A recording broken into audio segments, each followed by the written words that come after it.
Ayan mga kanatnat, for today's video nga po pala ay papakita ko sa inyo kung kung magkano ang presyo ng mga prutas dito sa amin, dito po sa may Batangas. Simulan po natin sa, ayan ang nahulog. Ito yung ubas. Ito po ay 200 ang kilo niya. Tapos nabili ko lang po siya ng 120 kasi mahigit po siya ng kalahating kilo. Yan po ang ubas ngayon dito. Seedless na po yan mga kanatnat, seedless.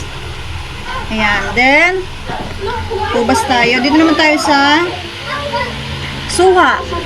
Ito pong suha, 'di ba? New Year na po bukas, kaya kailangan natin yung mga bilog-bilog ng mga prutas. Ito naman pong suha ay nabili ko ng 25 pesos ang isa. Kahit anong laki niya, 25 pesos ang isa. Ang binili ko naman po, hindi masyadong kalakihan dahil nga ang liit lang ng tray ko, hindi naman siya magkakasya. Kaya tamang laki lang po yung binili kong suha. Ang tawag po nito sa amin sa Bicol ay lukban. Ayan. Tapos dito po sa Batangas, suha ang tawag nila. Halagang 25 pesos may suha ka na. Yes. And dito po tayo sa itong maliit na itong sanggis na maliit. Ang kilo po niya is 150. Ngayon, bumili lang po ako ng 1, 2, 3, 4, 5, 6, 6 na peraso at nagkakahalaga po siya ng 45 pesos. Ang mahal na, di ba mga kanatnat? Kasi yung mga bilog, kaya yun dapat natin bilhin yung bilog. Next na tayo. Tapos na tayo sa sangkis. Eto na tayo sa mga pongkan. Eto pong pongkan mga kanatnat. Nabili ko po siya ng 3.50 pesos. Kasi po dun sa unang tindahan na pinuntahan ko ay 20 pesos ang isa. Edi doon na lang po ako sa 3, 4, 50 pesos. Mas nakamura ako, mas nakatipid pa. Kaya bumili lang po ako ng 1, 2, 3 peraso lang po mga kanatnat ang binili ko para mayroon din tayong bilog. And next tayo ang peras. Ito pala yung naamoy ko mabango mga kanatnat.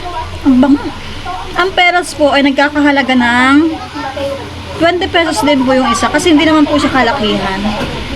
20 pesos ang isang peraso at nakabili lang po ako ng 2 peraso lang siya. Eto. Next na tayo dito sa dalandan, centauris, ang tawagin. Bumili po ako kasi po ang kilo po nito ay 50 pesos ang kilo. Ngayon bumili po lang ako ng kalahating kilo na nagkakahalaga po siya ng 25 pesos ang kilo. Minsan po nataas pa ang kilo nito ng mga 60 pesos, ganyan.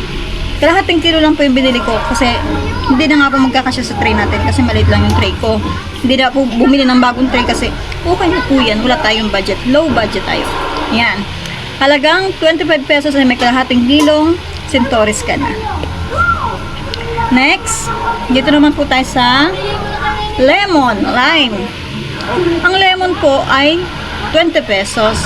Bumili rin po ako ng isang peraso para laang, syempre malakompleto ko yung 12 pieces ng bilog-bilog na prutas. Kaya bumili ako ng isang peraso lang, pandagdag lang po dito sa aking mga display na prutas. Ayan. Ang bango, mga kanatnat. Next na tayo. Dito tayo sa apple. Ang laki. Eto na, mga kanatnat, sobrang laki nito. Isang ganun po siya, isang ganun. Isang ganyan. Ayan. Ang bango. Ang apple po na to ay bumili ako ng 1, 2, 3. 3 peraso ang binili ko at sobrang lalaki naman nga.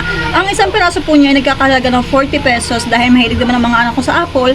Kaya bumili na rin po ako ng 3 peraso malalaki.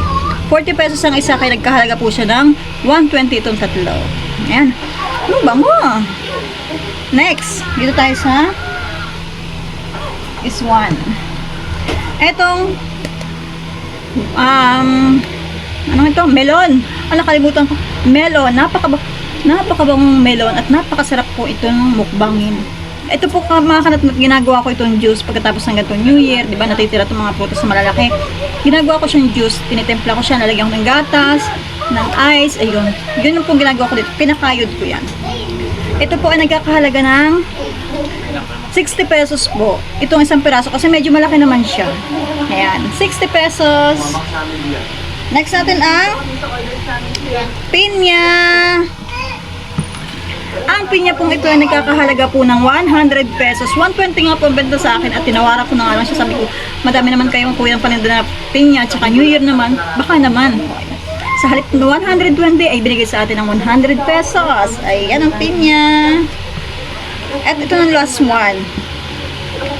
Ang pakwan. Last one, ang pakwan. Ang pakwan po ay maliit lang ang nabili ko mga isang ano lang, malaki-laki lang yung kaunti yung ano, yung melon. Ito na lang binili ko kasi display lang naman, di ba mga katlas? Hindi naman mahilig yung mga anak ko dito. Kami lang ni Mister tsaka yung isa kong panganay. Ito naman po nagkakahalaga ng 60 pesos. O diba? Kasi po ang kilo daw nito ay 120. Kalahating kilo kaya nagkakahalaga siya ng 60 pesos. Ayan. Yun na po lahat mga kanatnat. Bukas na lang po ulit ako magdadagdag ng ibang kulang. Yun lang po mga kanatnat at thank you for watching po. Bye! Pasubscribe naman po sa aking YouTube channel. Thank you so much. Bye!